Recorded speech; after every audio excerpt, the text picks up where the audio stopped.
Roland Blum, bonjour. Bonjour. Est-ce que vous êtes l'homme qui murmure à l'oreille de Gaudin ? C'est beaucoup dire, mais je suis sûrement l'un des plus anciens amis du maire et avec qui nous avons l'habitude de travailler depuis longtemps ensemble. Et effectivement, lorsqu'on est amis en politique, il y a des messages qu'on peut faire passer au maire plus facilement que d'autres élus. Et qu'est-ce qui vous a amené, vous, à faire de la politique ? J'ai toujours été passionné de politique depuis mon adolescence. Et j'ai occupé des fonctions à la corporation de droit lorsque j'étais étudiant.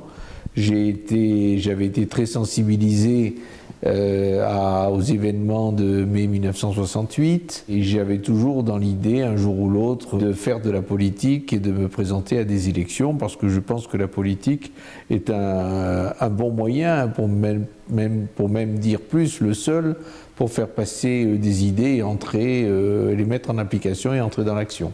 Quand vous avez commencé, vous aviez quelle ambition ? J'avais l'ambition de devenir député, ça a toujours été mon ambition première. Je dois dire, de ce point de vue-là, je n'ai pas été déçu.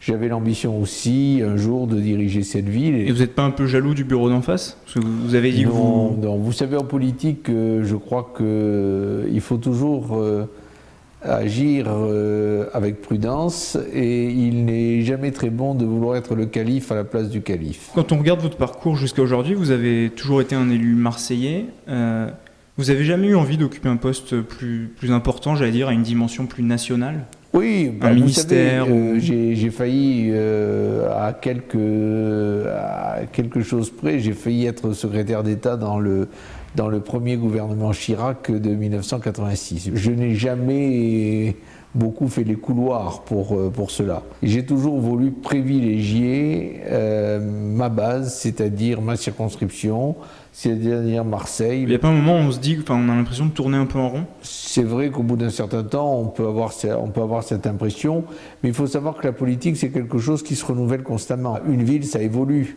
La vie politique nationale, elle évolue également. Est-ce que vous pouvez nous expliquer un peu la stratégie de votre camp pour les municipales ? Parce qu'on croyait que Muselier était le successeur, le dauphin légitime de Jean-Claude Gaudin.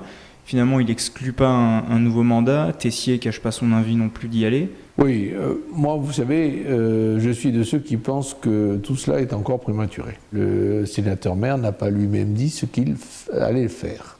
Non, il ne s'est pas prononcé, mais il a dit qu'il a laissé entendre qu'il ne s'interdit rien. Il ne s'interdisant rien, il se peut très bien qu'il puisse, en 2013, annoncer sa candidature. Le temps que le maire ne s'est pas prononcé, eh bien, la moindre des corrections et la moindre des loyautés, c'est d'attendre de savoir ce qu'il va faire. Ce que je dis à tout le monde et à tous mes collègues, c'est bien d'être candidat. S'il n'y a pas, en fin de compte, une unité et une union autour de quelqu'un, eh ben on ne gagnera pas. Alors, dire que ce soit un tel ou un tel aujourd'hui, ça m'apparaît prématuré. Pour vous, ça serait pas le mandat de trop ? On l'avait dit à Gaston Defferre à l'époque, et Gaston Defferre avait été aussi élu. C'est encore trop tôt pour le dire. Le livre de Renaud Muselier sur l'affaire Guérini, vous en pensez quoi ?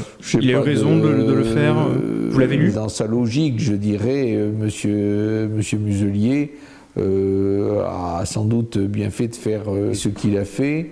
Mais enfin, moi, je ne rentre pas dans ces considérations. Les législatives. Oui. Au départ, vous étiez candidat. Oui. Et finalement, vous êtes dégonflé. On peut, le terme ne correspond pas à ma nature. Alors expliquez-nous, vous avez senti le vent tourner ? J'ai été candidat à peu près une quinzaine de fois et j'ai été élu 14 fois et battu une fois. J'ai pensé que le moment était venu de céder la place à des hommes ou des femmes plus jeunes. C'est peut-être aussi, à bientôt 67 ans, la possibilité pour moi de réfléchir à faire de la politique autrement. C'est-à-dire ? De la politique autrement. La politique autrement, c'est-à-dire que ça veut dire se recentrer sur Marseille, faire davantage pour la ville, travailler encore plus. Donc, c'est se consacrer davantage à sa ville.